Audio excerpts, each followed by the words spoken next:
பெரிய பெரிய பிளான்லாம் போடுவீங்க, ஆனா 2 நாள் கூட அதை தொடர முடியலையா? அப்போ இந்த ஜப்பானிய ரகசியத்தை தெரிஞ்சுக்கோங்க. ஜப்பான்ல இத கைசன் அப்படின்னு சொல்றாங்க. அதாவது ஒரு வேலைய தினமும் வெறும் 1 நிமிஷம் மட்டும் நீங்க செஞ்சா போதும். ஆமாங்க, சரியாதான் கேட்டிருக்கீங்க. நாம ஏன் ஒரு வேலையை பாதியிலே நிப்பாட்டுறோம் தெரியுமா? ஆரம்பத்திலே அதிகமா அதை பண்றதுனால வர சோர்வு தான் காரணம்.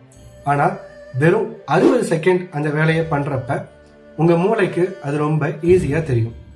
உதாரணத்துக்கு தினமும் 1 நிமிஷம் உடற்பயிற்சி செய்யறது அல்லது 1 நிமிஷம் புத்தகம் வாசிக்கிறது, இப்படி ஆரம்பிச்சா இது ஒரு காலகட்டத்துல நம்ம வாழ்க்கையோட ஒரு அங்கமாவே மாறிடும். சின்ன மாற்றம் தான், ஆனா ரிசல்ட் பெருசு. நீங்க இன்னைக்கு எந்த ஒரு வேலையை 1 நிமிஷம் செய்ய போறீங்கன்னு கமெண்ட்ல சொல்லுங்க.